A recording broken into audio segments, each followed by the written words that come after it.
Morning. So good morning, David. Good to see you again.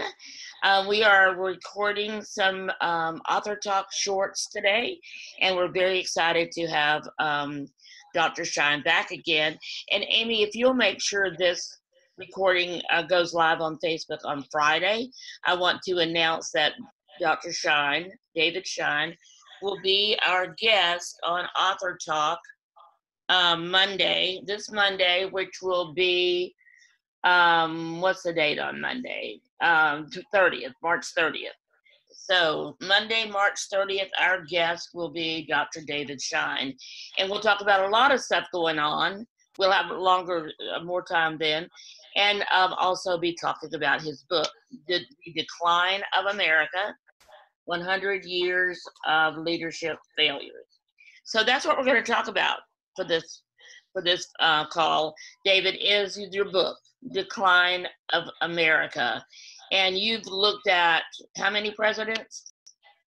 Well, we covered 17 presidents in the book. We covered Wilson through Obama, which interestingly, given that there are supposedly more Democrats than Republicans in the United States, it's 8 Democrats and 9 Republicans. And actually, if you add Trump, that's 8 Democrats and 10 Republicans over the last roughly 110 years.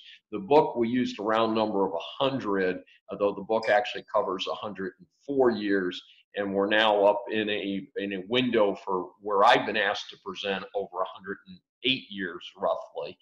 But that was our target, was to talk about kind of the modern era, which began with Wilson in World War I.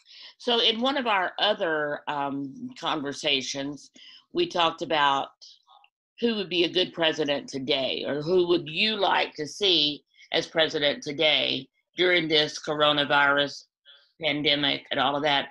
And you said Truman, I believe. Was that your answer? Yes. Harry Truman was a straight shooter, a basic, hardworking, down-to-earth guy. And I think that he would, those type of basic principles would work as well today as they did, as the United States very successfully recovered from World War II and also operated the Marshall Plan, which was a phenomenal accomplishment to put a totally ruined Europe back on its feet. That was based on a historical observation. Supposedly, the reason that Hitler was able to rise to power in Germany was because the victors, basically England and France, had insisted on reparations from Germany.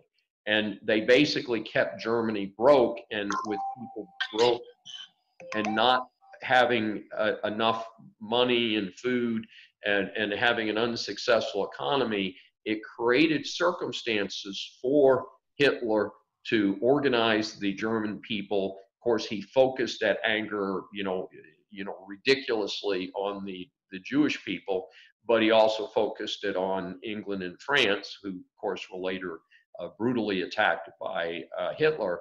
But the idea of the Marshall Plan was, if people are put back on their feet and have successful economies, they're not going to come beat up on other neighbors and even the United States. So all presidents, or most, and I never thought of Bill Clinton being lucky not to have had any major events go on during his presidency, but most presidents have faced some catastrophic event or potentially catastrophic. So right now we're dealing with the coronavirus. And we talked that Truman would be a good president to have right now. But of all of the things that happened, we had the Bay of Pigs, we've had World War II. All these events have happened since World War I.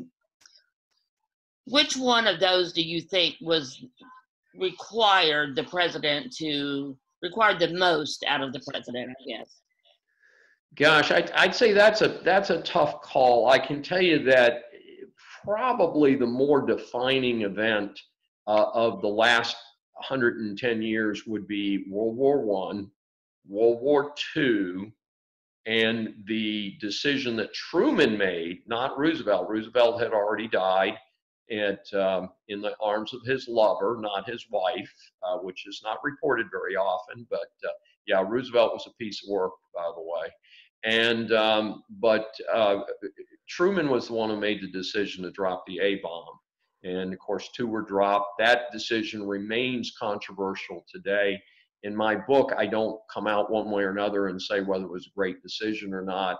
I believe that it finally convinced Japan that it was time to give up the ghost. And Japan was, even after the first A bomb, there was about a 4-day delay before the second one was dropped. Japan had an opportunity to say, oh my gosh, it's time to give it up. They didn't give it up until the second bomb was dropped. So unfortunately, the trade-off was 100,000 American deaths and untold deaths on the other side versus the 2 bombs that were set off. So that was probably some of the most significant decisions. Well, thank you very much, David. This has been very informative. We now know more about your book and the different presidents and how they were graded. So thank you for that. The book is available. It's available on Amazon. So just look for The Decline of America by Dr. David, Schein, and you can get it there.